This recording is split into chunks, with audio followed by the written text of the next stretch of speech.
എറണാകുളം അങ്കമാലി അതിരൂപതയിലെ ഏകീകൃത കുർബാന തർക്കത്തിൽ അച്ചടക്ക നടപടികൾക്കായി പ്രത്യേക സഭാ കോടതി സ്ഥാപിച്ചു. സിറോ മലബാർ സഭ ആസ്ഥാനമായ കാക്കനാട് മൗണ്ട് സെന്റ് തോമസിലാണ് കോടതി സ്ഥാപിച്ചിട്ടുള്ളത്. ഇതിലൂടെ വിമത വൈദികർക്കും വിശ്വാസികൾക്കുമെതിരെ ശക്തമായ നടപടി സ്വീകരിക്കാനാണ് സഭാ നേതൃത്വത്തിന്റെ നീക്കം. സീറോ മലബാർ സഭയിലെ മറ്റു രൂപതകളിൽ സിനഡ് നിർദ്ദേശിച്ച ഏകീകൃത കുർബാന നേരത്തെ നടപ്പിലാക്കിയിരുന്നു. സഭാ സിനഡും മേജർ ആർച്ച് ബിഷപ്പും അപ്പസ്തോലിക് അഡ്മിനിസ്ട്രേറ്ററും പലതവണ നിർദ്ദേശം നൽകിയിട്ടും എറണാകുളം അങ്കമാലി അതിരൂപതയിൽ ഏകീകൃത കുർബാന സാധ്യമായിട്ടില്ല. ഒരു വിഭാഗം വിമത വൈദികരും വിശ്വാസികളും ഇപ്പോഴും ശക്തമായ പ്രതിഷേധത്തിലാണ്. ഈ സാഹചര്യത്തിലാണ് പ്രത്യേക കോടതി സ്ഥാപിച്ച് അച്ചടക്ക നടപടിയെടുക്കാൻ തീരുമാനിച്ചതെന്നാണ് സഭാ നേതൃത്വം പറയുന്നത്.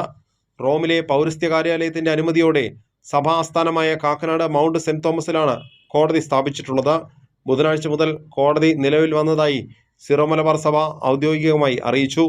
Major archbishop Mar Raphael തട്ടിലാണ് കോടതി സ്ഥാപിച്ചുകൊണ്ടുള്ള ഉത്തരവിറക്കിയത്.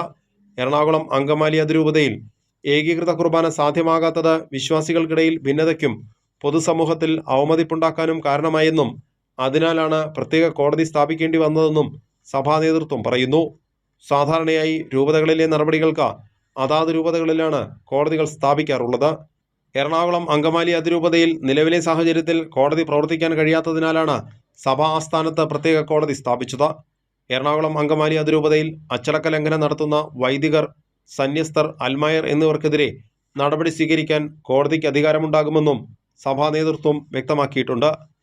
വിമത സ്വരമുയർത്തുന്ന വൈദികരെയും വിശ്വാസികളെയും സഭയുടെ അധികാരം ഉപയോഗിച്ച് നിശബ്ദരാക്കാനുള്ള നേതൃത്വത്തിന്റെ നീക്കത്തിന്റെ ഭാഗമാണ് ഈ പ്രത്യേക കോടതിയെന്നാണ് വിലയിരുത്തൽ. കൈരളി ന്യൂസ്, കൊച്ചി.